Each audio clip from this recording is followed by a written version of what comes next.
جی حضرت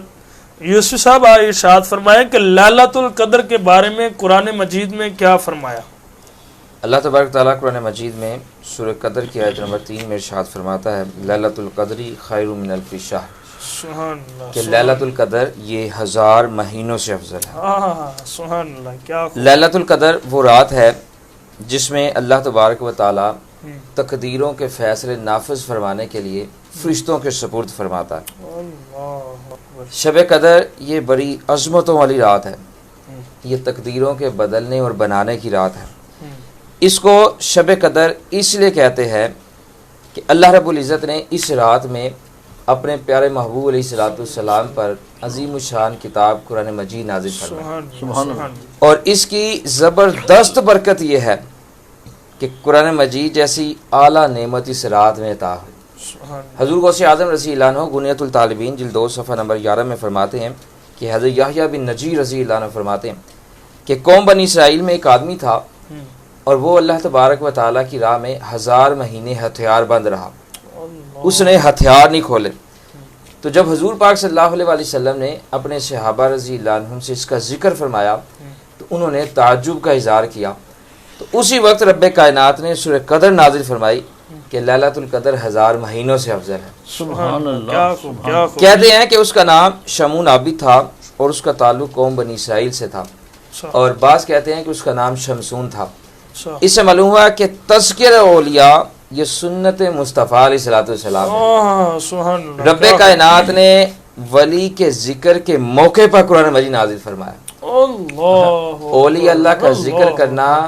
یہ قرآن مجید سے ثابت ہے، اور اگر کوئی اولیاء اللہ کے ذکر پر ناخوشی کا اظہار کرے یا کسی قسم کی کوئی بات کرے تو سمجھ لینا چاہیے کہ اس بندے نے نہ قرآن مجید پڑھا ہے نہ حدیث مصطفیٰ علیہ الصلوۃ والسلام پڑھی ہے۔ کیوں؟ جہاں پر اولیاء کا ذکر ہوتا ہے وہاں پر اللہ کی رحمتوں کا نزول ہوتا ہے،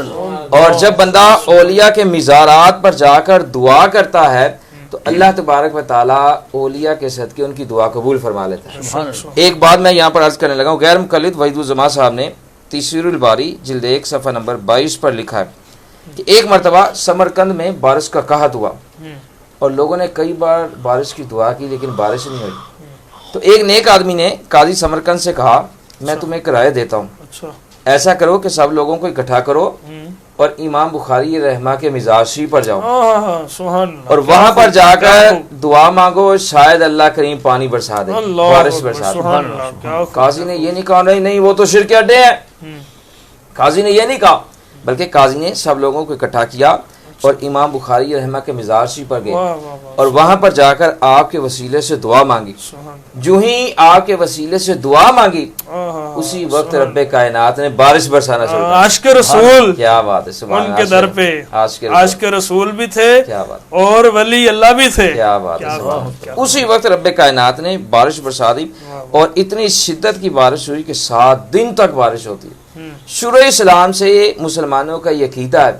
کہ انبیاء علیہ السلام اور اولیاء اللہ کے مقدس مقامات پر دعائیں قبول ہوتی ہیں،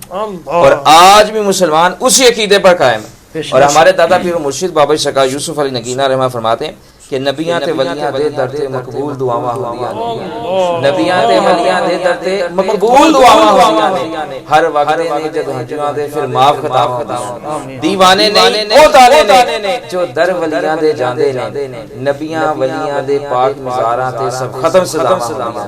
گلمن یوسف دی ہے بھائی اے سب نے ٹکڑے جنت دے، اے روزے والیاں جنہاں دی دھرتی تے تھاواں